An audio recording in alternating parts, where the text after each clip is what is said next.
Bago tayo mag-umpisa sa ating istorya, gusto ko munang batiin kayong lahat na nakikinig at nanonood ngayon. Saglit lang, i-comment nyo naman kung taga saan kayo at anong oras na habang pinapakinggan ninyo ang kwentong ito. Mas masarap kasing magkwento kapag alam mong may mga pusong nakikinig mula sa iba't ibang sulok ng mundo.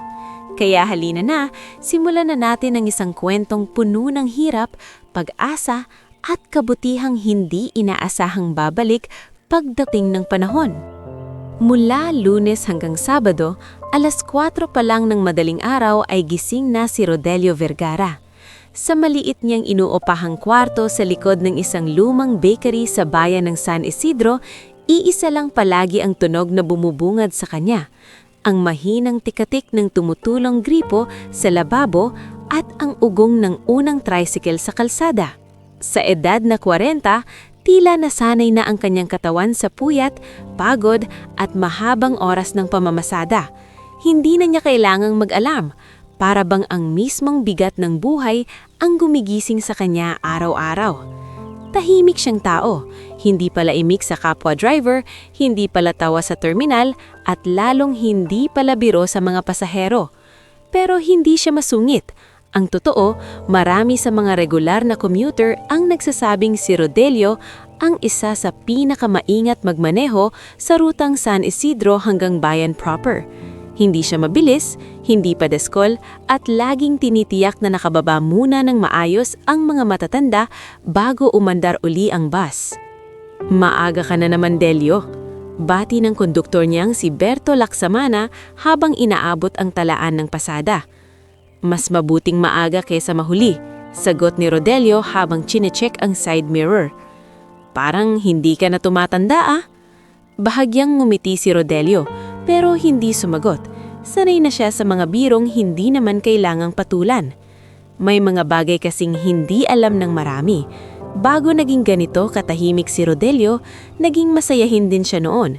May asawa siyang si Lina at may 7 taong gulang na anak na si Marlon.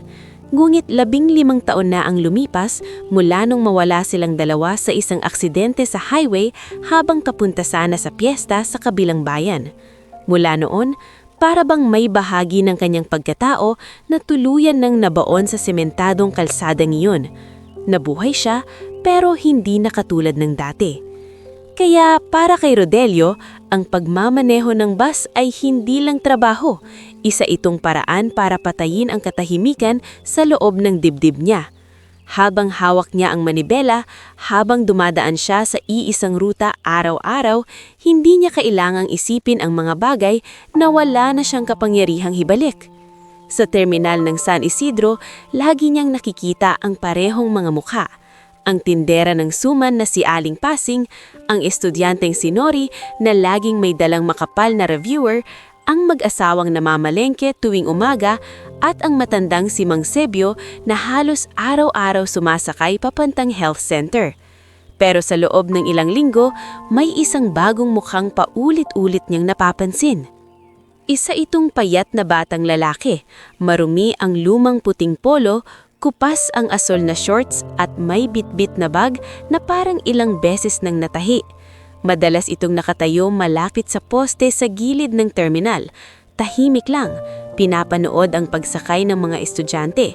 Hindi siya sumasampa, hindi rin siya lumalapit sa konduktor. Titingin lang siya sa bus, saka sa daan, saka sa mga batang may baon at malinis na uniforme. Noong una, inisip ni Rodelio na baka may hinihintay lamang ang bata, pero araw-araw niya itong nakikita. Kahit maulan, kahit maputig ang paligid, kahit ang ibang tao ay nagmamadaling sumilong. Isang Martes ng umaga, bumuhos ang malakas na ulan. Dumulas ang lupa sa gilid ng kalsada at nagsiksikan ang mga tao sa may waiting shed. Paandar na sana si Rodelio nang mapansin niyang may batang humahabol sa bus. Basang-basa ito, yakap ang bag sa dibdib, putik ang laylayan ng medyas. "Manong, sandali po! Sandali!" sigaw ng bata. "Rodelio, huwag mo nang hintayin, puno na," sabi ni Berto habang kumakatok sa bakal na gilid. Pero nang masilip ni Rodelio ang mukha ng bata, nakilala niya ito. Iyon ang batang ilang linggo niyang nakikita sa terminal. bigla niyang inapakan ng preno. "Berto, buksan mo." Maikli niyang utos. Napailing ang konduktor. Wala namang yatang pamasahe yan. "Buksan mo." Bumukas ang pinto at hingal na umakyat ang bata. Nanginginig ito sa lamig at sa hiya. Naku po, pasensya na po," sabi nito habang nakayuko. "Late na po kasi ako sa school." Tiningnan siya ni Berto mula ulo hanggang paa. "Pamasahe mo, iho." Natahimik ang bata. Mas lalong yumuko. Doon natiyak ni Rodelio ang hinala niya. "Dito ka na lang sa unahan umupo," sabi ni Rodelio, hindi man lang nililingon ng bata. "Ako na bahala." "Pero," sabat ni Berto. "Ako na bahala," ulit ni Rodelio mas mariin na. Dahan-dahang umupo ang bata sa pinakadulong upuan malapit sa harap. Basang-basa ang buhok, nangingitim sa putik ang laylayan ng uniforme. Pero maingat niyang pinunasan ang bag niya na parabang iyon ang pinakamahalagang gamit sa mundo. Makalipas ng ilang minutong biyahe, nang medyo kumalma na ang bus, marahang nagsalita si Rodelio. "Anong pangalan mo?" Nag-angat ng tingin ng bata. "Severino po, pero Sebi na lang po." "Saang school ka?" "San Isidro Elementary School po." "Bakit araw-araw kitang nakikita sa terminal pero hindi ka naman sumasakay?" Nag-atubili si Sebi, halatang hindi sanay magpaliwanag tungkol sa sariling buhay. Ngunit marahil dala na rin ng pagod at ng kabutihang biglang ipinakita sa kanya, dahan-dahan din siyang nagsalita. "Naglalakad lang po kasi ako madalas. Malayo po pero kinakaya naman. Minsan lang po talaga kapag sobrang ulan o malilate na, saka ako sumusubok humabol." "Wala kang kasama?" "Wala po." "Mga magulang mo?" Muling yumuko ang bata. "Patay na po sila." Natahimik si Rodelio. Sandaling parang huminto ang ingay ng makina sa loob ng kanyang pandinig. "Pareho po silang wala na." Dugtong ni Sebi halos pabulong. "Si tatay po naaksidente sa construction. Si nanay naman po, nagkasakit po. Hindi na napagamot." Tahimik lang si Rodelio, pero ang pagkakahawak niya sa manibela ay bahagyang humigpit. "Nakikitira po ako ngayon sa tiyahin kong Maristela. Kaya lang po, hirap din po sila. Minsan po may pamasahe, madalas wala. Kaya naglalakad na lang po ako." Mula sa gilid napatingin si Berto sa bata. Sa unang pagkakataon mula nung sumakay ito, tila nawala ang yamot sa kanyang muka. "Araw-araw kang pumapasok kahit ganyan?" tanong ni Rodelio. "Opo," mabilis na sagot ni Sebi. "Ayoko pong huminto. Sabi po kasi ng nanay ko dati, 'Sebi, kahit hirap tayo, huwag mong iiwan ang pag-aaral. Iyan ang tanging yaman na hindi mananakaw sa'yo." Sa simpleng pangungusap na iyon, may kung anong tumama kay Rodelio. Hindi niya agad may paliwanag, pero parabang may lumang pinto sa puso niya na marahang nabuksan. Pagdating sa tapat ng paaranan, agad tumayo si Sebi. "Salamat po, Manong Driver. Babayaran ko rin po ito balang araw." Hindi napigilan ni Berto ang mapangiti.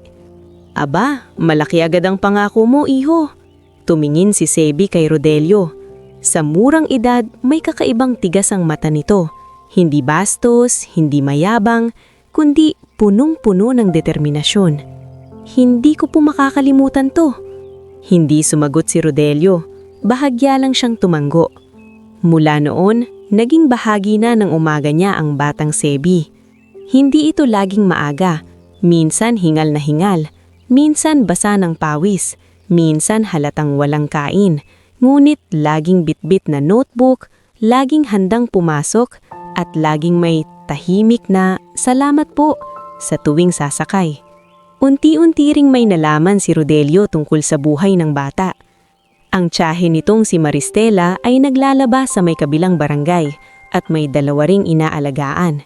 Kapag walang-wala sila, si Sebi ay tumutulong magbuhat sa palengke, namumulot ng karton at minsan pa nga ay nagbebenta ng sampagita sa tapat ng simbahan. Ngunit sa kabila ng lahat ng iyon, hindi raw siya lumilibang sa klase hanggat maaari.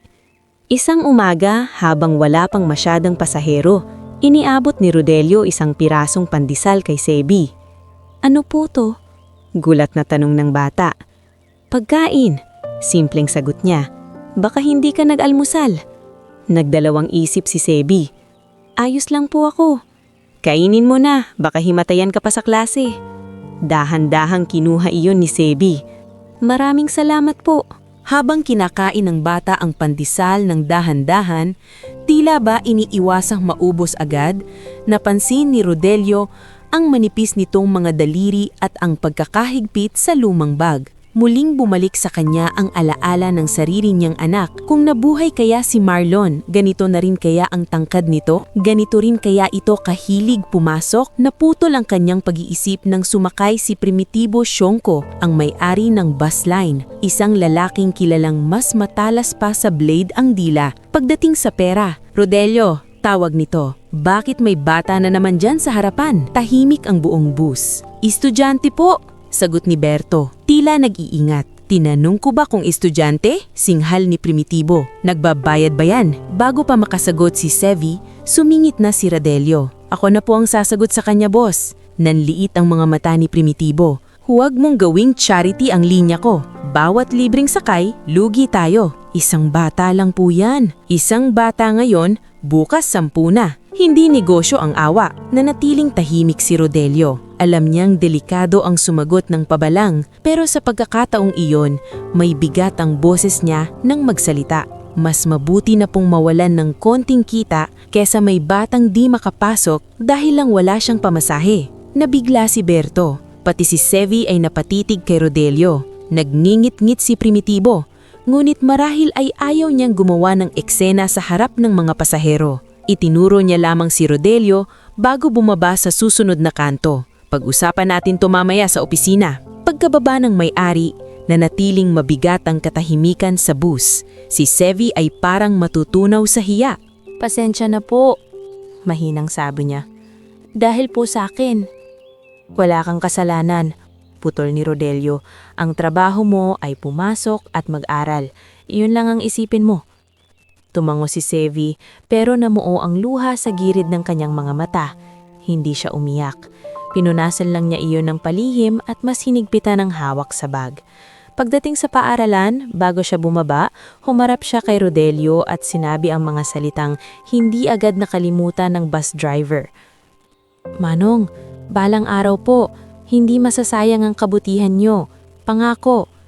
At sa unang pagkakataon matapos ang napakaraming taon habang pinapanood ni Rodelio ang batang pababang tumatakbo sa putik papasok sa paaralan, may isang napakaliit, mulit napakainit na pakiramdam na muling nabuhay sa loob ng kanyang dibdib.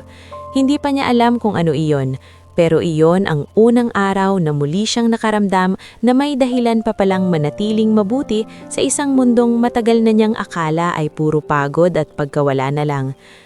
Bago tayo magpatuloy sa susunod na bahagi ng ating istorya, gusto ko munang kamustahin ang bawat isa sa inyo na nakatutok ngayon. Habang pinakikinggan ninyo ang pagpapatuloy ng kwento, i-comment ninyo kung nasa bahay ba kayo, nasa trabaho, o baka naman nagpapahinga lang sa gabi habang tahimik ang paligid. Mas ramdam kasi ang isang kwento kapag sabay-sabay itong dinadala ng puso ng mga taong nakikinig. Kaya heto na, dumako na tayo sa susunod na yugto ng buhay ni Sevi at ni Rodelio. Hindi agad nawala sa isip ni Rodelio ang sinabi ni Sevi bago ito bumaba ng bus nung nakaraang umaga. Manong, balang araw po, hindi masasayang ang kabutihan nyo. Pangako.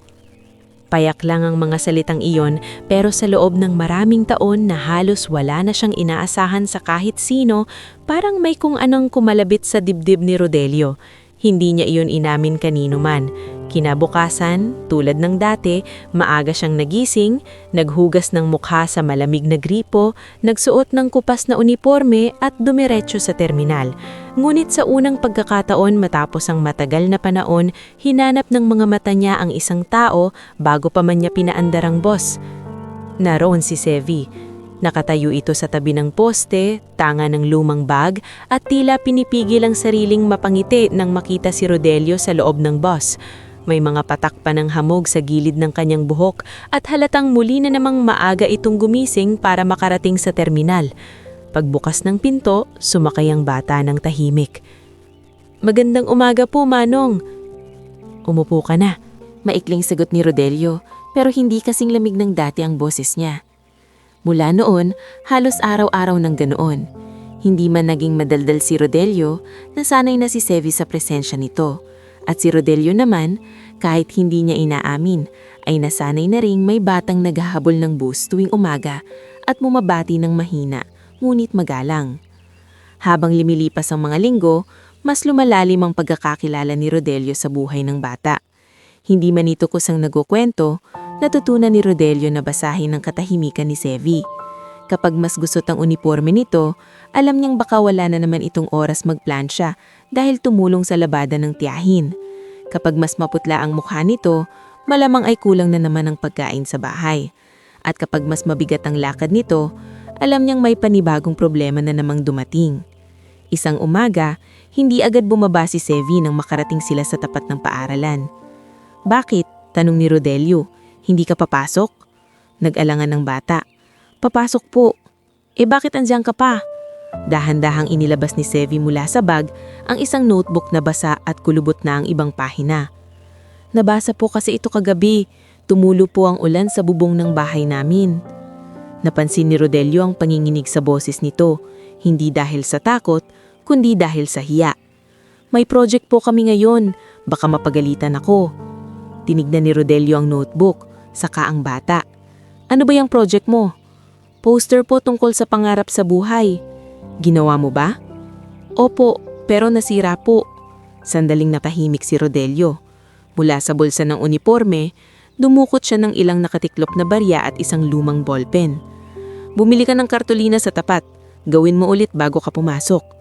Nataranta si Sevi. "Ay, wag na po." "Kunin mo." "Manong, nakakahiya na po." Bahagyang tumigas ang tingin ni Rodelio. "Mas nakakahiya ang hindi mo ipasa ang project mo. Bilis." Hindi na nakatanggi si Sevi. Kinuha niya ang pera at halos mangilid ang luha sa mga mata. "Ibabalik ko po to." "Hindi na kailangan. Mag-aral ka na lang ng mabuti." Tumanggo si Sevi at dali-daling bumaba ng bus. Mula sa likod, napanood iyon ni Berto.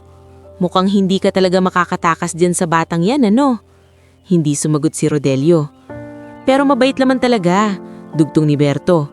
"Hindi tulad ng iba na libreng sakay na nga, makulit pa." "Huwag ka nang madaldal, magpatawag ka ng pasahero." Subalit kahit tinatablan siya ng inis sa pang-aasar ni Berto, alam niyang tama ito. May kakaiba kay Sevi. Hindi ito humihingi, hindi ito umaarte. Hindi sanay tumanggap ng tulong, pero ramdam mong desperado itong kumapit sa pag-aaral dahil iyon lang ang tanging bagay na masasabi nitong kanya. Sa kabilang banda, lalo namang humihirap ang buhay sa bahay na tinutuluyan ni Sevi.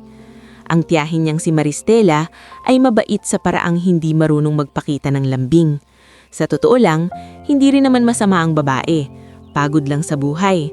Araw-araw siyang naglalaba mula umaga hanggang hapon. May 2 pang anak na kailangan pakainin at may asawang si Gimin na paminsan-minsang namamasada pero mas madalas nakatambay at umiinom. Kaya sa tuwing nagkukulang ang pera, si Sevi ang dalas na pagbuntungan ng init ng ulo. "Sevi, ikaw na munang bantay kay Pabling. Pupunta pa ako kila Aling Tasing," utos ni Maristela. "Pero tiyaha, may assignment po ako." "Aba, assignment agad? Mas mahalaga ba yan kaysa sa batang maiiwang mag-isa?" Napayuko si Sevi.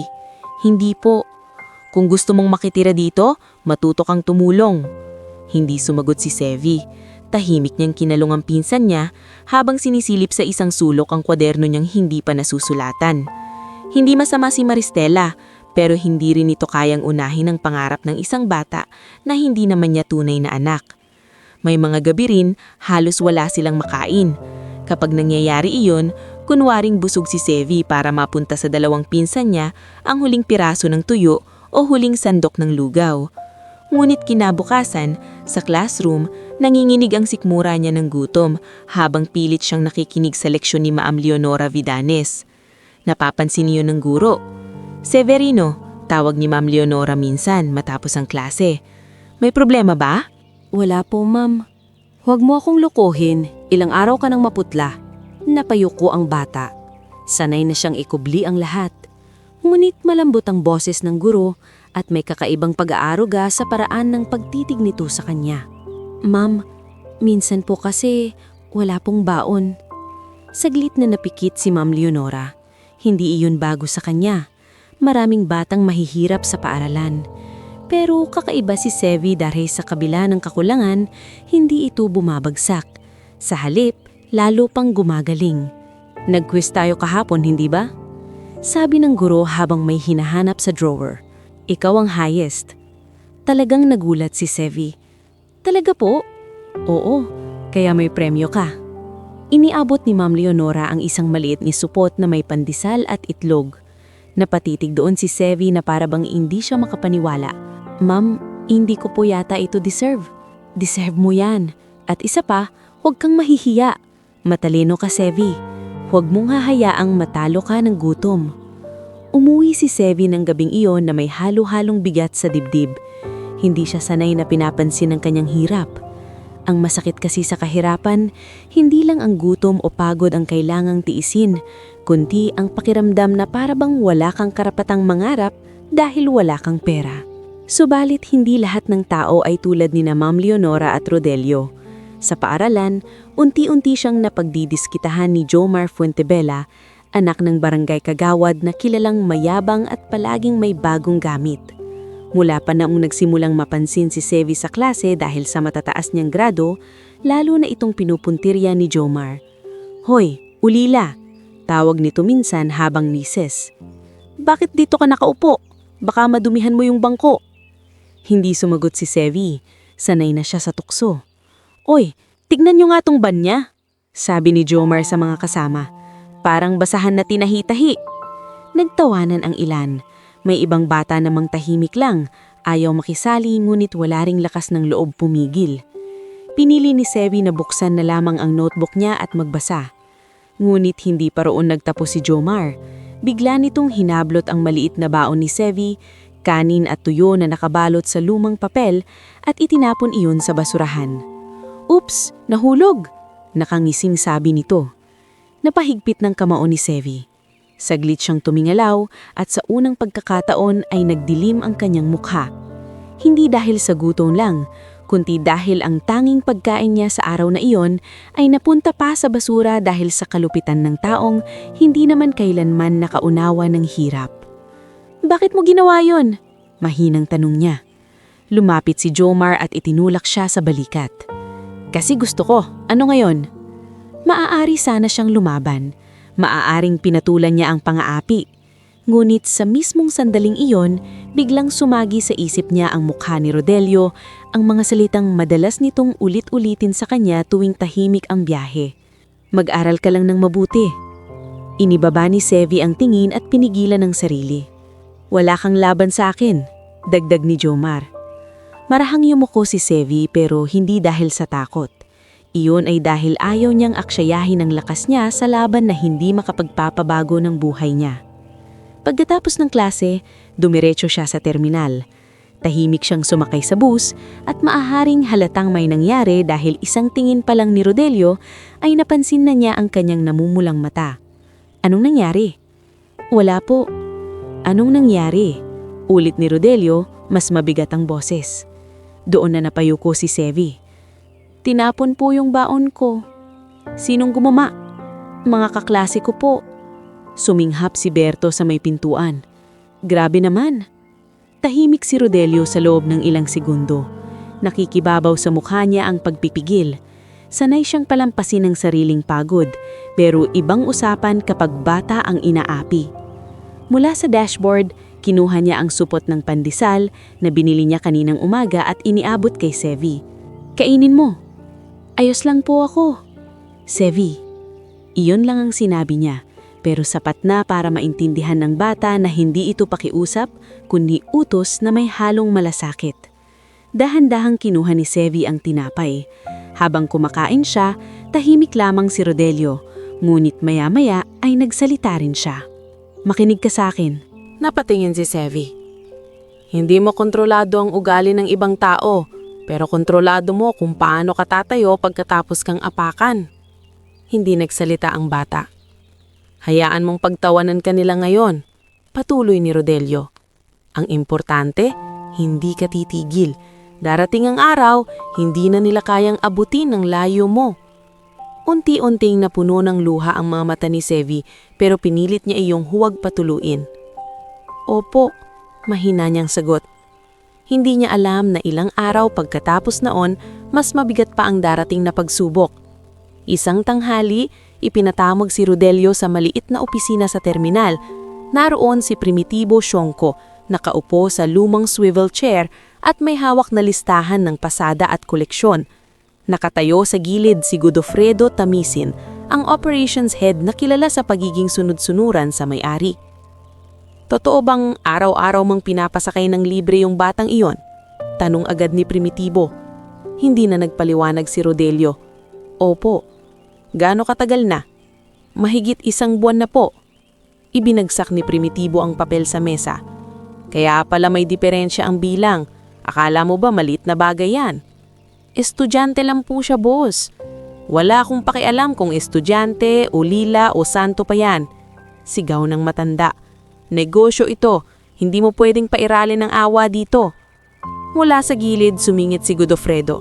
Kung gusto mo siyang tulungan, sa sweldo mo ibawas. At iyon nga ang nangyari.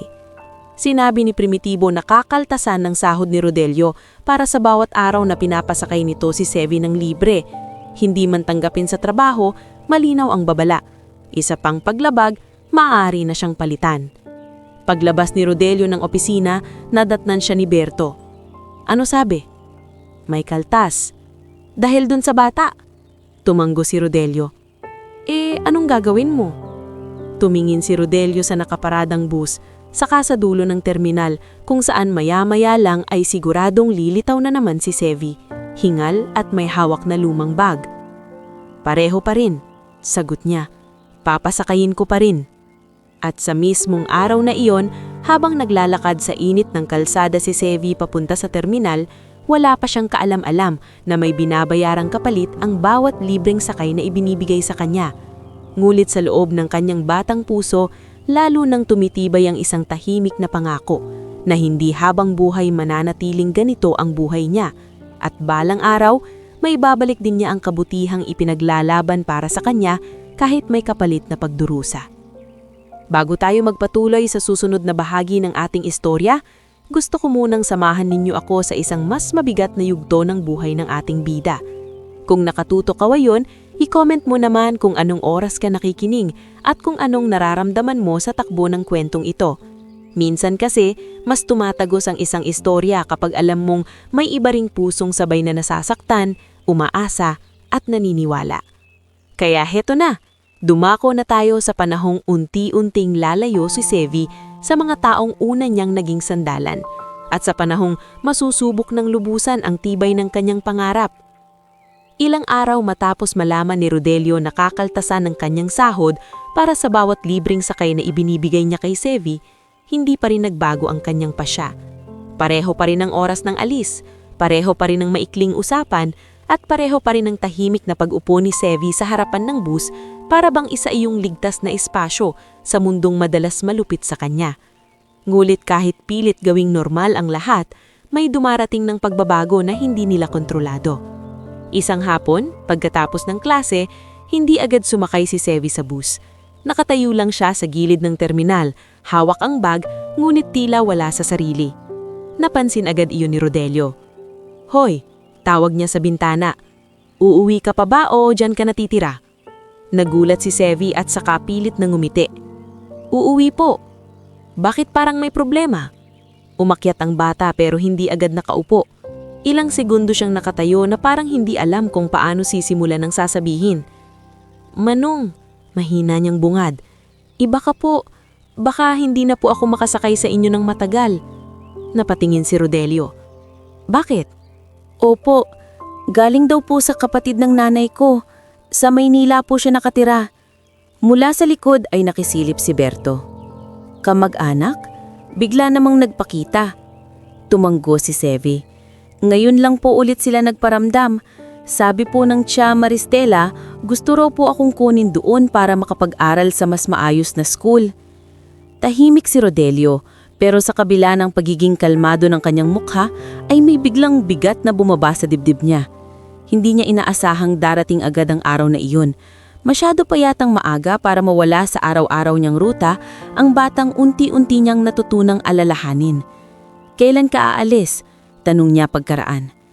Hindi pa po sigurado. Baka sa loob ng 1 linggo, kapag nakapagdesisyon na po ang tiyak ko. Hindi sumagot si Rodelio.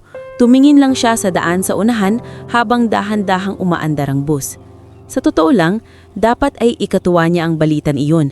Mas maraming oportunidad sa Maynila, mas maraming paaralan, mas maraming scholarship, mas malaking tsansa para umangat si Sevi. Iyon mismo ang pangarap niyang mangyari para sa bata. Ang makalayo sa gutom, sa pang-aapi, at sa maliit na mundo na paulit-ulit lang siyang sinusubok. Pero tao rin si Rodelio. Matagal na panahon na rin mula nang may umasa sa kanya, mula nang may tumawag sa kanya araw-araw ng manong na may halong paggalang at init. Kaya ng gabing iyon, pag-uwi niya sa kanyang inuupahang kwarto, mas mabigat kaysa dati ang katahimikang sumalubong sa kanya. Sa bahay naman ni na Maristela, mainit ang usapan. Ano pa bang iniisip mo, Sevi? Tanong ni Maristela habang tinutupi ang mga nilabhang damit. Kung totoo ngang gusto kang pag-aralin ng Tita Teresita mo sa Maynila, di malaking ginhawa yon. Kaya lang po siya, sagot ni Sevi. Hindi ko naman po sila kilala. Kilala mo ba ang hirap? Iyan ang kilalang kilala mo rito. Tingnan mo nga tayo, isang kahig, isang tuka. Tahimik si Gimin sa isang sulok, ngunit nang marinig ang usapan ay napasinghal ito. Kung ako sa'yo, umalis ka na. Isang bibig din ang mababawas dito. Napayuko si Sevi. Hindi bago sa kanyang marinig iyon, pero masakit pa rin tuwing pinapaalala ng mga matatanda na isa siyang dagdag pasanin. Nang gabing iyon, hindi siya agad nakatulog. Katabi ng manipis na banig niya ang lumang bag, ang iilang kwaderno at ang pangarap na hindi niya alam kung mas gagaan ba o mas bibigat kapag dinala niya sa Maynila. Kinabukasan, pumasok pa rin siya sa eskwela, ngunit kahit hawak niya ang lapis, kahit narinig niya si Ma'am Leonora sa harapan, palagi siyang natutulala. Napansin iyon ng guro. "Severino," tawag nito matapos ang klase. "May problema ka ba?" Nagdalamang isip si Sevi, pero nang makita niya ang kabaitan sa mukha ng guro, tuluyan na rin siyang nagsalita. "Ma'am, baka po kasi paalisin na ako sa San Isidro." "Paalisin?" "Sa Maynila raw po ako pag-aaralin ng tsakapatid ng nanay ko." Nanahimik si Ma'am Leonora. Hindi niya maitangging may kirot sa dibdib niya. Si Sevi ang isa sa pinakamahuhusay niyang estudyante. Hindi lang sa talino, kundi sa tibay ng loob. Ilang beses na niyang inisip na kung may batang may tsansang makaahon sa kanilang maliit na bayan, isa si Sevi roon. "Gusto mo ba?" tanong niya pagkaraan. "Hindi ko po alam," tapat na sagot ni Sevi. "Gusto ko pong mag-aral, pero natatakot po ako." "Normal lang yan. Paano kung hindi nila ako tanggapin? Paano kung hindi ko kayanin?" Lumapit si Ma'am Leonora at marahang pinisil ang balikat ng bata. "Makinig ka sa akin, Sevi. Hindi lahat ng magandang pagkakataon ay madaling tanggapin. Minsan, ang daan palabas sa hirap ay dumadaan muna sa mas matinding takot. Pero kung may batang mangkayang lampasan niyon, ikaw yon." Napangiti ng bahagya si Sevi, kahit basa na ang gilid ng kanyang mga mata. "Salamat po, ma'am." Sa mga sumunod na araw, naging mas tahimik si Sevi sa biyahe. Si Rodelio naman, bagamat halatang may gustong sabihin, ay pinili ring huwag guluhin ng bata. Pareho silang parang may inaabangang huling araw na ayaw pangalanan. Dumating iyon isang Biyernes ng umaga. Mas maaga kaysa karaniwan na andoon na si Sevi sa terminal. Hindi ito nakatayo sa tabi ng poste gaya ng nakagawian, kundi malapit mismo sa pinto ng bus. May dala siyang maliit na sako bukod sa lumang bag. Pagkabukas ng pinto, sumakay siya at umupo agad sa unahan. "Aalis ka na?" Tanong ni Rodelio, halos wala ng paligoy-ligoy. "Opo," sagot ni Sevi. "Mamayang hapon po, susunduin po ako sa bahay ng tita ko." Tahimik lang si Rodelio at pinaandar ang bus. Habang nasa biyahe, walang masyadong nagsalita. Ang tanging naririnig ay ang ugong ng makina, ang tunog ng baryang ibinibigay ng mga pasahero at ang mahinang sipol ng hangin sa siwang ng bintana. Pero sa ilalim ng katahimikang iyon, mabigat ang parehong puso ng dalawa. Pagdating sa tapat ng paaralan, hindi agad tumayo si Sevi. Manong, mahinang sabi niya. Bakit?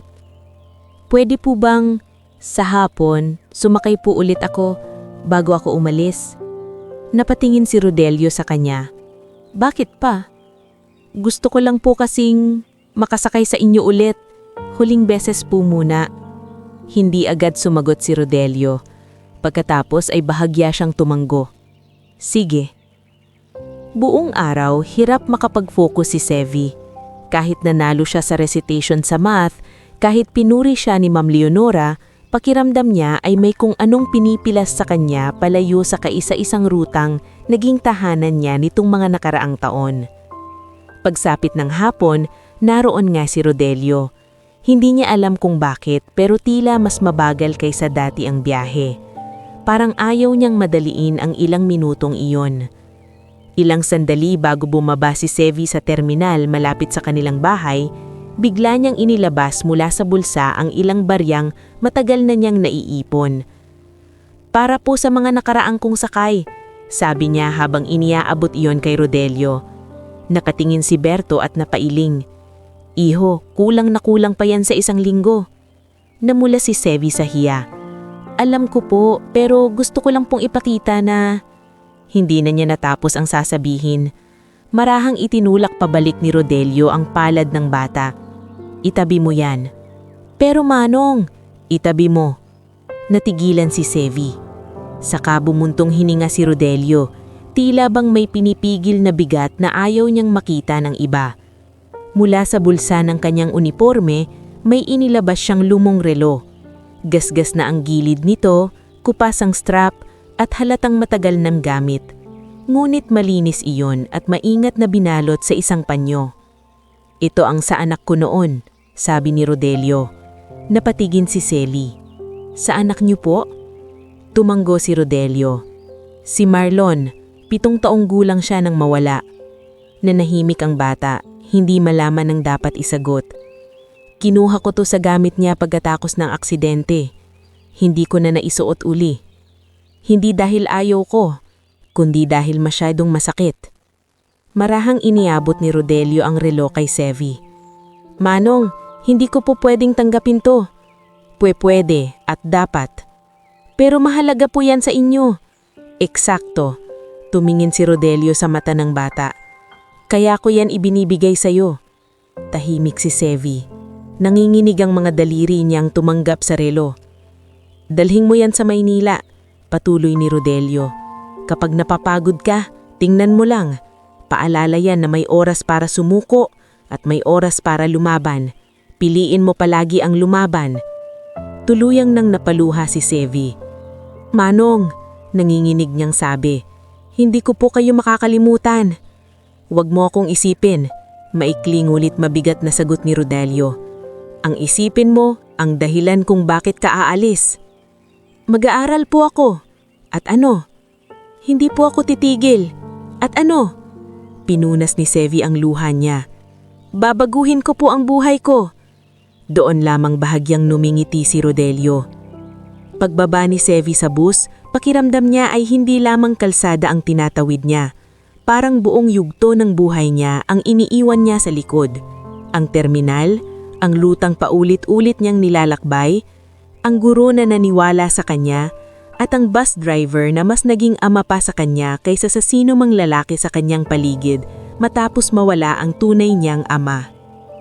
Pagsapit ng gabi, bumiyahe siya papuntang Maynila kasama ng isang tauhan ni Teresita Alcaraz Bueno. Habang umiilaw ang mga poste sa gilid ng daan at unti-unting lumiliit ang pamiliyar na anyo ng San Isidro, mahigpit niyang hawak sa bulsa ang lumang relo ni Marlon. Ngunit hindi pala ginto ang pangkakataon agad ang naghihintay sa kanya sa Maynila. Pagdating niya sa bahay ni na Teresita Alcaraz Bueno sa Quezon City, hindi siya sinalubong ng yakap o init ng pamilya. Bagkus, isang malamig na tingin ang sumalubong sa kanya mula sa kita niyang matagal nang hindi nagpakita. Ikaw ba ang Severino? Tanong nito. Pinagmamasdan siya mula ulo hanggang paa. Opo, tita. Napakapayat mo pala. Halika, ipapasok kita. Huwag mong dudumihan ng tiles. Napasulyap si Sevi sa bahay. Malaki iyon kumpara sa nakasanayan niya. May ikalawang palapag, may sliding windows, at may ilaw na dilaw na mukhang laging mainit. Ngunit kahit ganon, may kakaibang lamig sa pakiramdam ng pagpasok niya roon. Maya-maya ay bumaba ang asawa ni Teresita na si Arnulfo Bueno, nakapolo kahit gabi at may mukhang hindi nasisiyahan. "Iyan ba yung pamangkin mo?" tanong nito. "Oo, si Severino." Tinignan siya ni Arnulfo na parang sinusukat ang halaga niya. "Matalino raw to." "Scholar material daw, sabi sa sulat ng guro." Umupo ito sa sala at hindi man lang pinaupo ang bata. "Makinig ka, iho. Pinatira ka namin dito para makapag-aral ka. Pero hindi porket libre ang tirahan mo, magiging prinsipe ka na rito. Marami kang tutulungan sa bahay. Maliwanag?" Napalunok si Sevi. "Opo." "Maglilinis ka, maghuhugas at mag-aayos ng mga gamit kapag wala ang kasambahay. Naiintindihan mo?" "Opo." Iyon ang unang gabi ni Sevi sa Maynila. At doon pa lang, alam na niyang hindi magiging madali ang bagong buhay na pinasok niya. Kinabukasan, mas lalo niya iyong napatunayan nang makilala niya ang anak ni Teresita at Arnulfo na si Clarice Bueno. Maputi, pormado, at may edad na halos kapantay lang niya. Ngunit sa unang tingin pa lang, dama na ni Sevi ang yabang sa paraan ng pagtititig nito. "So, ikaw yung probinsyanong pinsan?" tanong nito habang nakapamewang. "Oo, ako si Sevi." "Don't call me pinsan, hindi tayo close." Tahimik lang si Sevi. At bago pa man siya tuluyang makapagpahinga o makapag-adjust, isang katotohanan ng dahan-dahang luminaw sa kanya sa loob lamang ng unang 2 araw. Oo, dinala siya sa Maynila para makapag-aral, pero malinaw ring inaasahan siyang maging utusan sa bahay na iyon. Gayunman, sa kabila ng panibagong takot, panibagong hiya, at panibagong bigat na unti-unting pumapatong sa kanyang murang balikat, iisa ang paulit-ulit na pumapasok sa isip ni Sevi tuwing hahawakan niya ang lumang relo sa kanyang bulsa. May oras para sumuko at may oras para lumaban. At sa lungsod na iyon, sa gitna ng bahay na hindi pa niya matawag na tahanan, pinili niyang muli ang lumaban. Bago tayo magpatuloy sa mas matinding bahagi ng ating istorya, gusto ko munang samahan ninyo ako sa isang yugto ng buhay na hinihintay ng puso nating lahat. Ang yugto ng pagbabalik, paghaharap, at pagbawi sa mga taong minsang nasaktan ng panahon. Habang nakikinig kayo ngayon, i-comment nyo naman kung anong oras na sa inyo at kung anong bahagi na ng kwento ang pinakatumatak sa puso ninyo. Dahil sa pagkakataong ito, mararamdaman nating lahat na may mga kabutihang tahimik lang itinanim noon, pero darating ang araw na babalik itong parang unos, hindi para manakit, kundi para maghatid ng hustisya at dangal. Sa unang gabi ni Sevi sa bahay ni Teresita at Arnulfo Bueno sa Maynila, iisa lang ang malinaw sa kanya. Hindi siya dinala roon para mahalin, kundi para magamit habang pinapayagang makapag-aral. Ngunit dahil bata pa siya noon at gutom na gutom sa pagkakataon, tinanggap niya ang lahat. Tuwing madaling araw, gigising siya bago pa bumukas ang ilaw sa buong bahay. Magwawalis siya sa garahe, magpupunas ng mesa, magluluto ng sinaing kapag wala pa ang kasambahay, at saka lamang makakapag-uniforme para tumakbo papasok sa Science High School na pinasukan niya sa Quezon City. Mahirap ang bagong buhay, pero hindi siya umatras. Sa school, may ilan na mabilis nakaamoy na probinsyano siya. May ilan ding nagtaka kung bakit luma ang sapatos niya samantalang honor student siya. Ngulit dito sa Maynila, iba ang naging paraan ng tadbana kay Sevi. Hindi man nawala ang pangmamata, mas dumami rin ng mga taong tumingin sa kanya batay sa galing at hindi sa suot niyang damit. Isa na roon si Tobias Lioren, isang tahimik ngunit matalinong kaklase na mahilig sa Math Olympiad at mahina rin sa pakikipagkaibigan. Nagkalapit sila nang minsang napansin ni Tobias na si Sevi ang isang nakasagot sa isang komplikadong tanong sa algebra na maging ang iba pang nilang kaklase ay hindi nakuha. Ikaw pala yung bago na laging highest sa quizzes. Sabi ni Tobias habang nag-aayos ng libro sa library. Napatingin si Sevi. Hindi naman laging highest. Pero madalas, diretso nitong sagot. Gusto mo bang sumali sa training para sa regional competition? Nagulat si Sevi. Ako? May iba ka bang nakikita rito?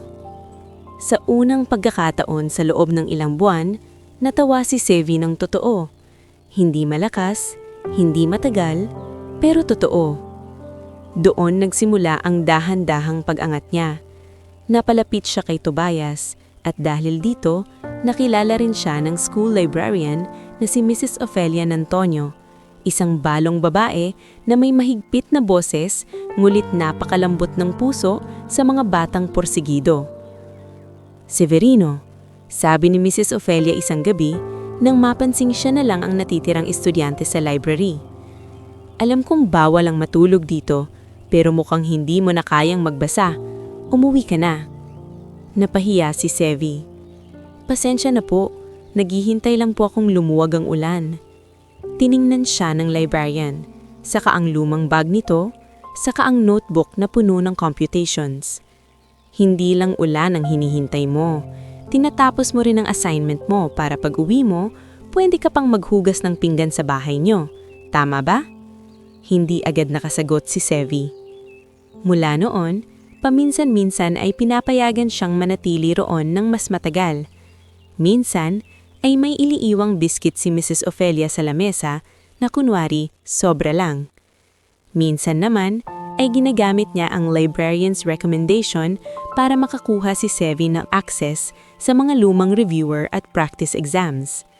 Hindi man kasing laki ng tulong ni Rodelio noon, malaking bagay pa rin iyon sa isang batang halos sariling lakas lang ang baon araw-araw. Samantala, sa bahay ni na Teresita, hindi nagbago ang trato sa kanya. Si Arnulfo ay palaging may pasaring. Huwag mong kakalimutan kung bakit ka nandito, sabi nito minsan habang pinupunasan ni Sevi ang lamesa. Hindi kami nagpapakain para magpakabibo sa eskwelahan lang. At huwag mong gagaluin ang mga gamit ko habang itinatapon sa kama ni Sevi ang ilan nitong libro. Kapag may nawala sa kwarto ko, ako agad ang pagbibintangan ko. Tahimik lang si Sevi. Natuto na siyang huwag sumagot. Hindi dahil duwag siya, kundi dahil alam niyang mas mahalaga ang pangmatagalang laban kaysa sa init ng isang araw. Lumipas ang mga taon. Sa tulong ng sipag, talino at matinding pagpipigil sa sarili, nakaipon si Sevi ng mga parangal sa math and science. Nakakuha siya ng scholarships, allowance grants at kalaunan ay nakapagpasok sa isang prestihiyosong universidad sa kursong may kinalaman sa finance at systems analysis. Naging working student siya sa gabi, researcher sa umaga at tutor sa weekend. Minsan, natutulog siyang nakaupo sa library. Minsan naman ay sa jeep na lang siya umiidlip habang nasa biyahe papunta sa part-time job. Sa kabila ng pagod, may isang bagay siyang hindi kailanmang ninitiwan. Ang lumang relo ni Marlon na ibinigay sa kanya ni Rodelio. Kahit sira na ang strap at ilang beses na niyang ipinatahi, palali niya itong nasa bag o nasa drawer ng inuupahan niyang bed space noong huling taon niya sa kolehiyo. Sa bawat tingin niya roon, bumabalik sa alaala niya ang bus, ang maulang umaga at ang boses ni Rodelio na nagsasabing may oras sa pagsusuko at may oras sa paglalaban. At lumaban niya siya. Hindi nagtagal, matapos ang kolehiyo, nakuha siya bilang junior analyst sa isang transport and logistics firm sa Singapore. Doon unang nakita ng mga dayuhan ang kakaiba niyang galing. Hindi lang siya mahusay sa numero, kundi marunong siyang tumingin sa sistema mula sa pananaw ng mga mahihirap na commuter. Alam niya kung paanong maliit na problema sa pamasahe ay pwedeng maging dahilan para huminto sa pag-aaral ng isang bata. Alam niya kung paanong palpak na ruta, iligal na singil at bulok na pamamalakad ay hindi lang abala, kundi dahilan ng pagkabaon ng libu-libong pamilya sa hirap. Sa loob ng ilang taon, mabilis siyang umangat. Mula analyst, naging project lead siya. Mula project lead, naging strategy director. At nang dumating ang tamang panahon, umalis siya para itayo ang sarili niyang kumpanya na North Axis Mobility Holdings, isang kumpanyang nakatuon sa modernisasyon ng public transport, commuter welfare technology, at systems efficiency. Marami ang mag-alinlangan noong una dahil bata pa siya. Marami ring nagtaka kung bakit sobrang personal para sa kanya ang mga proyekto tungkol sa bus routes, commuter cards, school access, at subsidized student rides. Ngulit hindi nila alam na ang pundasyon ng lahat ng yon ay isang batang may isang tumiyo sa terminal nang walang pamasahe. Sa interviews, bihira siyang magsalita tungkol sa personal na buhay. Ngunit sa tuwing tatanungin siya kung saan nanggaling ang inspirasyon niya, iisa ang madalas niyang sabihin. Sa isang taong minsang huminto para sa akin kahit wala akong maibayad. Hindi man niya binabanggit ang pangalan ni Rodelio sa publiko, araw-araw niya itong dala sa puso. At isang gabi, habang nakatanaw siya sa salamin ng mataas niyang opisina sa Ortigas sa ilaw ng lungsod na minsang naging saksi sa gutom at pagod niya, napagpasyahan niyang panahon na para bumalik. Ma'am Selina, tawag niya sa kanyang chief of staff na si Selina Verdanza, isang mahusay at mahinahong babaeng matagal na ring nagtratrabaho sa kanya. May ipapahanap ako. Ano po iyon? Isang tao sa San Isidro. Pangalan niya, Rodelio Vergara. Napatingin si Selina sa tablet. Family member? Bahagyang ngumiti si Sevi. Mas mabigat pa roon. Agad nagsimula ang tahimik na paghahanap. Sa tulong ng legal team at local coordinators ng kumpanya, unti-unting nabuo ang mga pirasong buhay ni Rodelio matapos silang magkahiwalay.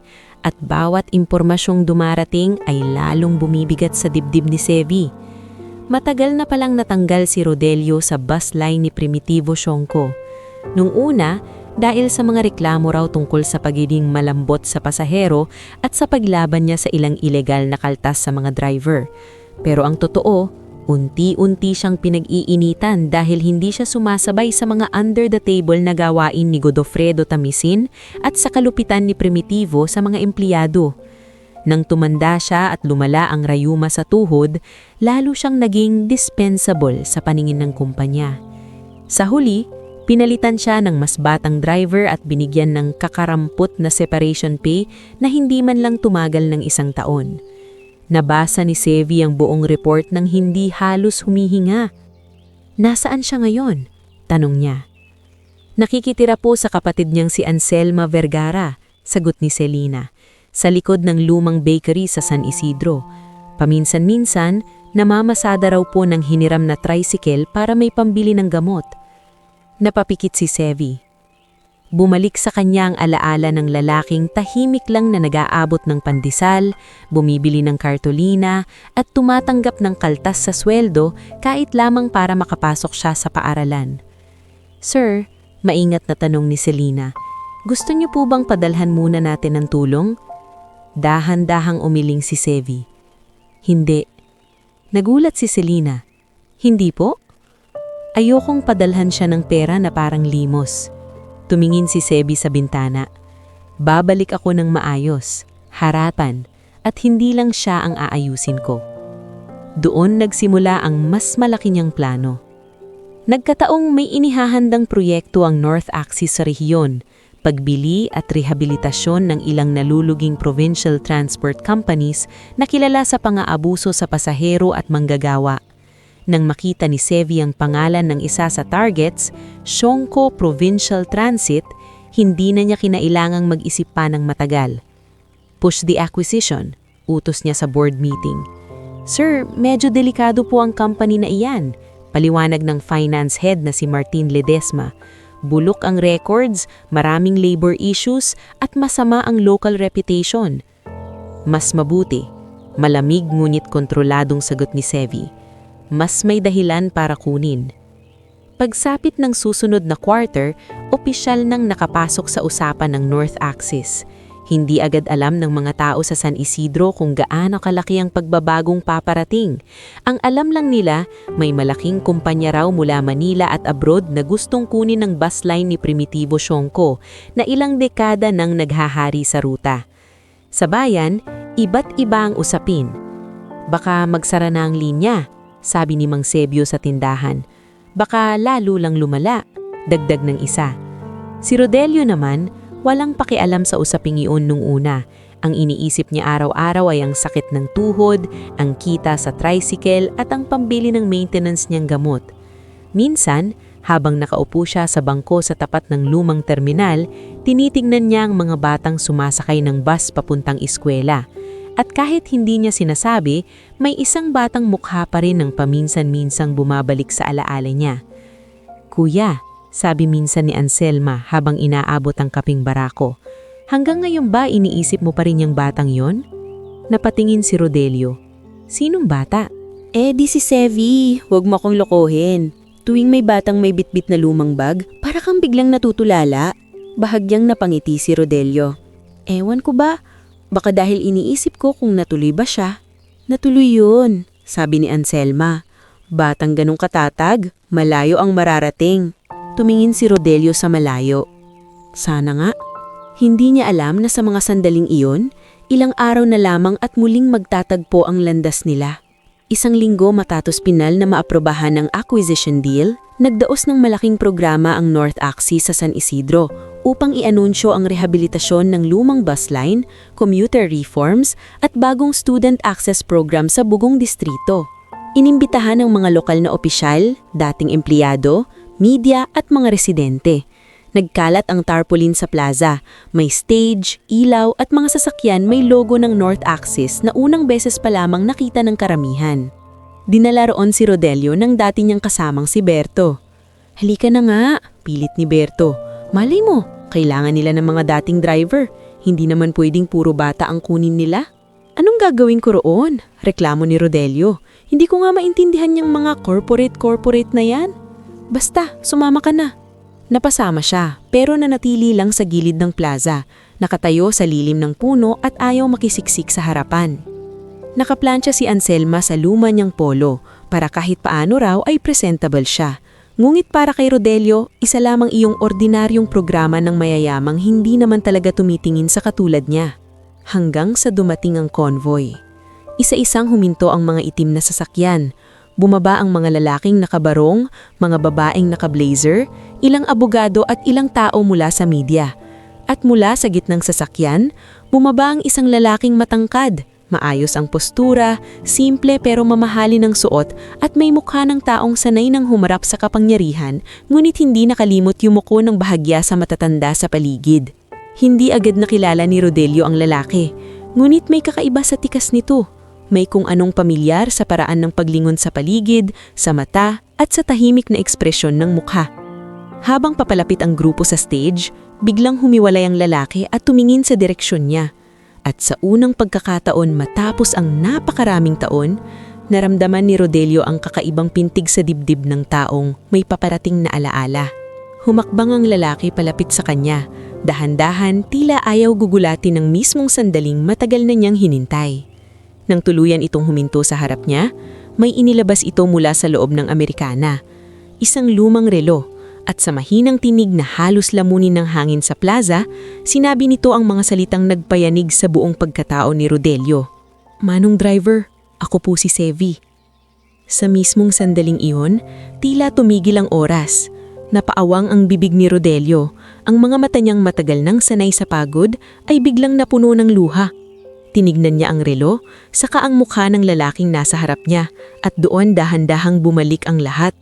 Ang maulang umaga, ang basang uniforme, ang batang nahihiyang umupo sa harapan ng bus, ang pandesal, ang pangakong hindi raw masasayang ang kabutihan niya. "Sevi?"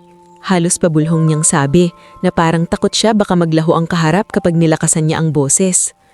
Gumiti si Sevi, ngulit kitang-kita sa mga mata niya ang pagpigil sa matinding emosyon. "Opo, nakabalik na po ako."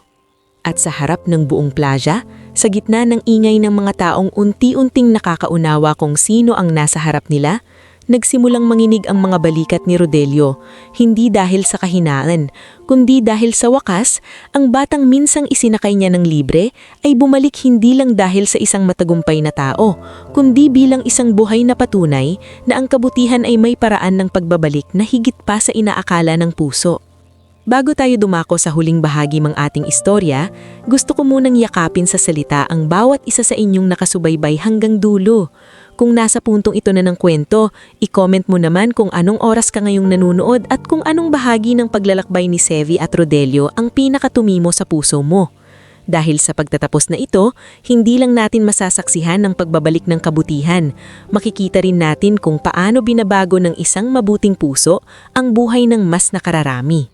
Kaya halina, samahan niyo ako sa pinakahuling yugto ng kwentong ito. Sa gitna ng plaza ng San Isidro, tila tumigil ang pag-ikot ng mundo para kay Rodelio Vergara nang marinig niya ang mga salitang, "Manong driver, ako po si Sevi." Hindi agad nakapagsalita ang matanda. Nanginginig ang kanyang mamadaliri habang nakatingin sa lumang relong minsang pag-aari ng anak niyang si Marlon. Ang relong buong akala niya ay matagal nang magiging tahimik na alaala lamang ng isang panahong hindi nababalik.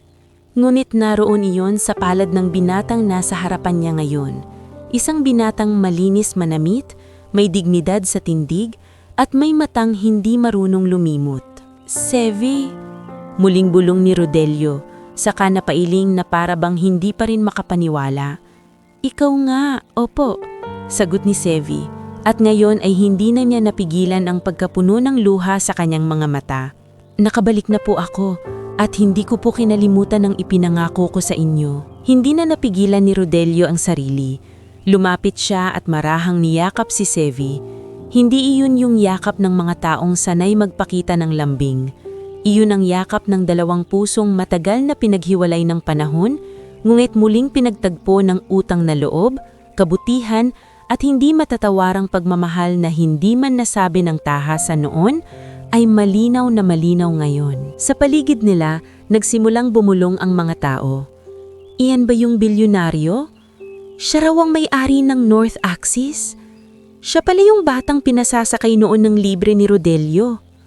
Maging si Berto Laksamana na nakatayo sa di kalayuan ay napapapahid ng mata habang pinapanood ang tagpong iyon.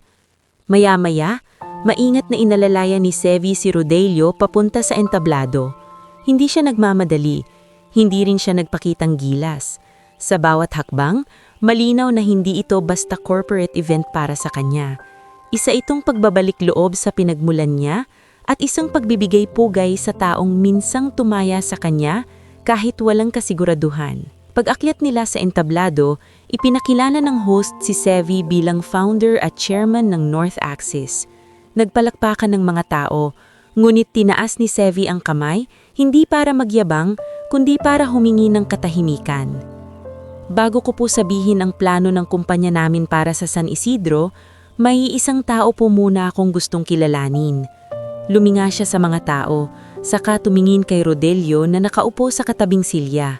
Kung wala po ang taong ito, malamang ay wala rin ako rito ngayon, natahimik ang plaza. "Noong bata po ako, wala akong pamasahe papunta sa eskwelahan. Ulila ako. Walang maayos na tahanan at madalas wala ring baon.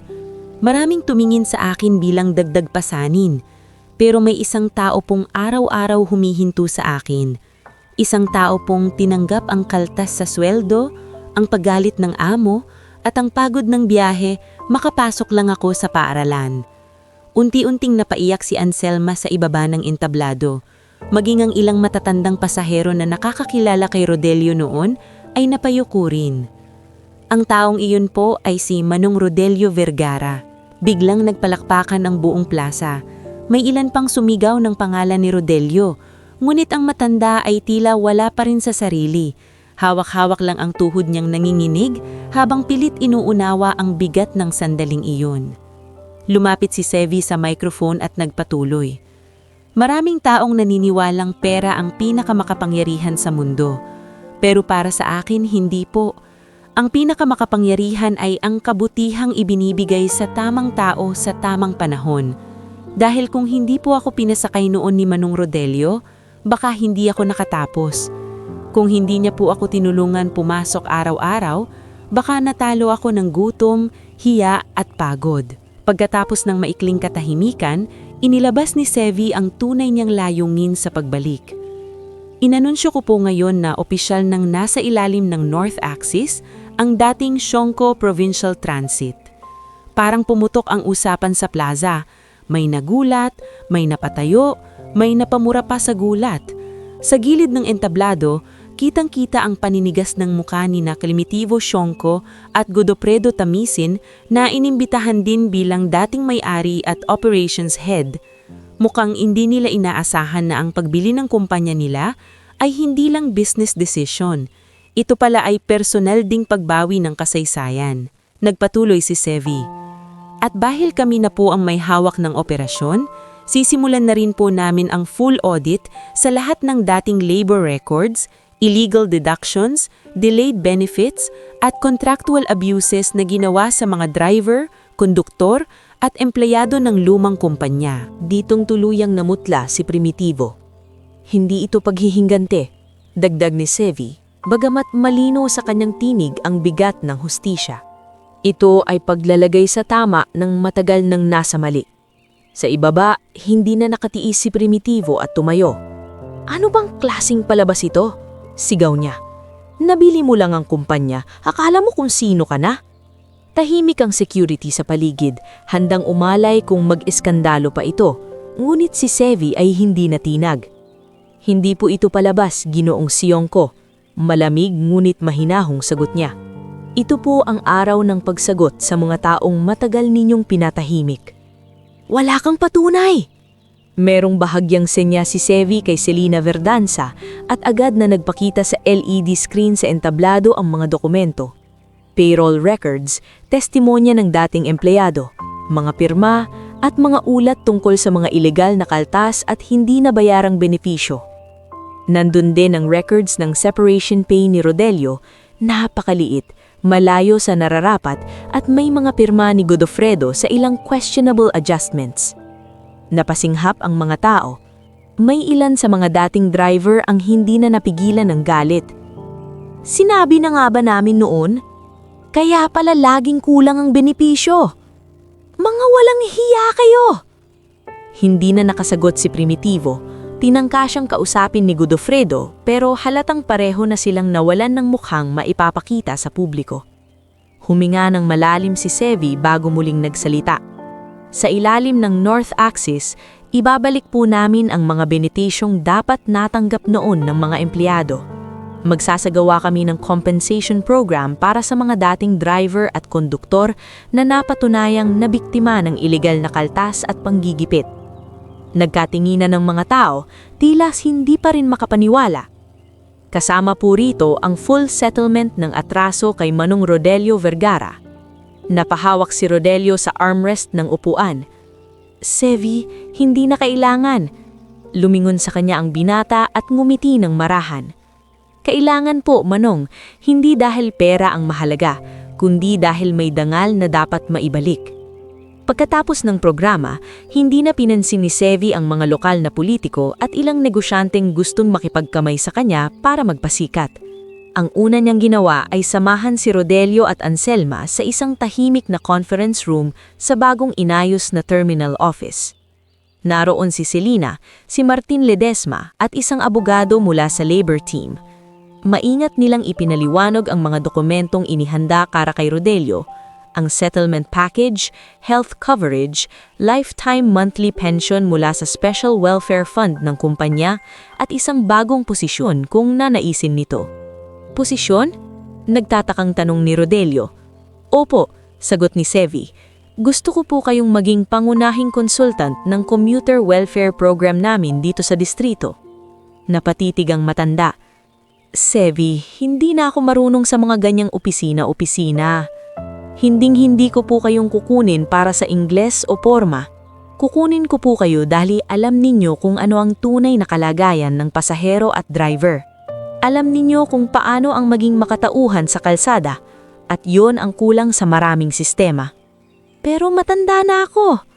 Mas kailangan po namin ang karanasan ninyo kaysa lakas ng katawan. Napayuko si Rodelio.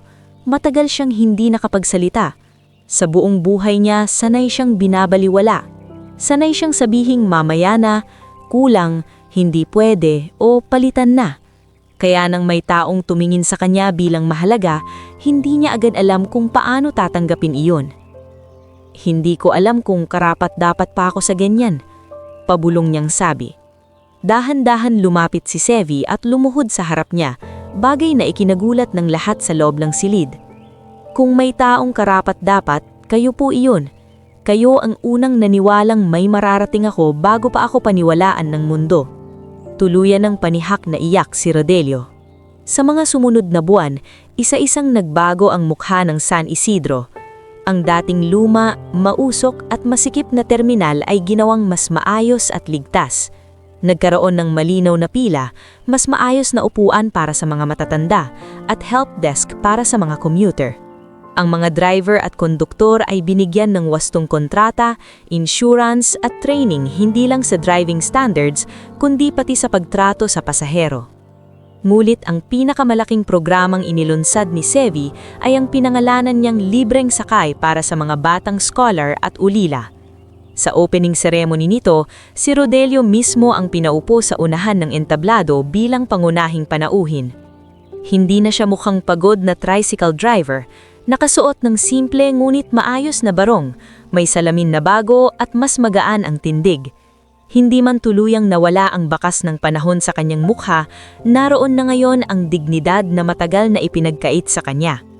Sa harap ng mga estudyante, magulang, guro at empleyado ng kumpanya, si Sevi ang nagsalita. Noong bata po ako, Sabi niya, isang libreng sakay lang ang kailangan ko para makapasok at hindi tuluyang maiwan ng buhay. Ngayon, gusto kong maranasan din iyon ng iba. Wala nang batang dapat huminto sa pag-aaral dahil lamang kulang ang pamasahe. Nagpalakpakan ng mga tao. Sa gilid, naroon din si Ma'am Leonora Vidanes na inanyayahan ni Sevi bilang espesyal na panauhin.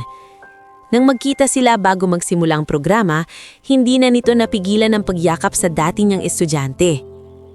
Sabi ko sa iyo noon, di ba? Umiiyak ngunit nakangiting sabi ng guro. Kaya mo. Hindi niyo rin po ako binitawan noon, ma'am, sagot ni Sevi. Hindi rin niya nakalimutan si Maristela. Bagamat hindi perpekto ang pag-aaruga nito noon, alam ni Sevi na sa abot ng kakayahan ng tiyahin ay pinatira at pinakain pa rin siya nito. Kaya ipinagawa niya ng maayos na bahay sina Maristela at ang mga pinsan niyang sina Nemia at Pabling. Si Pabling ay tinulungan niyang makapasok sa vocational school, habang si Nemia naman ay sinuportahan niya sa kursong education. Nang minsang magpasalamat si Maristela habang umiiyak, tanging ito lang ang sinabi ni Sevi. Tia, hindi ko po nakalimutan na kahit hirap kayo, hindi niyo ako itinulak sa kalsada. Sapat na pong dahilan iyon para tulungan ko rin kayo ngayon. Samantala, si Clarice Bueno at ang mga magulang nitong sina Teresita at Arnulfo ay sinubukan ding makipag-ugnayan kay Sevi nang mabalitaan ang kanyang tagumpay. Hindi niya sila pinag-initan, ngunit hindi rin niya pinayagan na muling manipulahin ang buhay niya. Tinulungan niya sila sa paraang marangal, isang beses, malinaw ang hangganan at walang kasamang pagbubukas muli ng pinto para sa dati nilang kapangyarihan sa kanya. Iyon ang isa sa tahimik ngunit matitibay niyang tagumpay. Natutunan niyang tumulong ng hindi nagpapagamit. Lumipas pa ang panahon at naging mas malalim pa ang samahan nina Sevi at Rodelio. Hindi man nila iyon pinangalanan, naging tila mag-ama na sila sa paraan ng pag-uusap, sa malasakit at sa katahimikan nilang pareho namang kayang punuin ng pag-unawa. Minsan, sa bagong opisina sa terminal, nadatnan ni Sevi si Rodelio na nakatanaw sa bintana habang pinapanood ang mga batang sumasakay sa bus gamit ang kanilang scholar cards. Ano pong iniisip niyo, Manong? Tanong niya. Napangiti si Rodelio. Iniisip ko ang layo na pala ng narating ng isang batang dati nakatayo lang sa tabi ng poste. Bahagyang natawa si Sevi. At ang layo rin po ng narating ng isang bus driver na akala dati tapos na ang silbi niya. Nagkatinginan sila at sa simpleng sandaling iyon ay walang kailangang dagdag pang salita. Sa huling tagpo ng kanilang kwento, isang espesyal na araw ang idinaos ng North Axis sa San Isidro. Pormal nang inilulunsad ang 10 bagong modernized buses para sa rehiyon. Malinis, ligtas, may tamang ventilasyon, may priority seating at may libreng student access para sa mga scholar at ulila.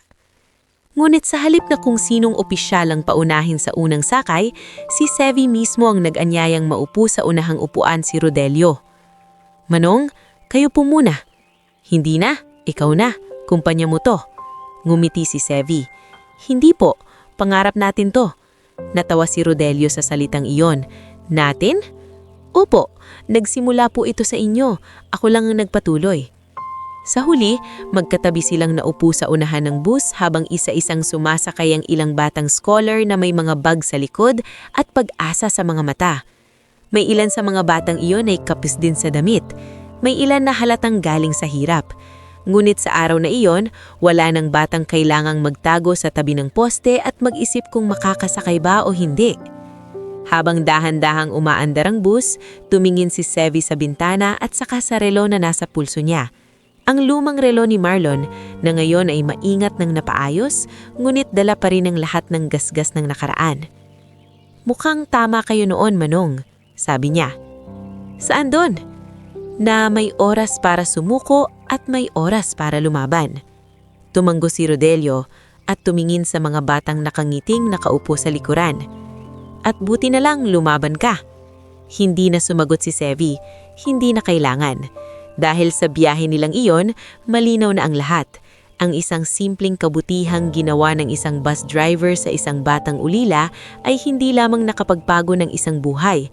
Naging ugat iyon ng pagbabago para sa buong bayan, naging ilaw para sa maraming batang nangangarat, at naging patunay na ang kabutihan, kapag inalay ng tunay, ay kayang lumakbay ng mas malayo kaysa sa anumang sasakyan at kayang bumalik sa paraang mas hugis na buo, hugis na marangal, at may ganap na wakas.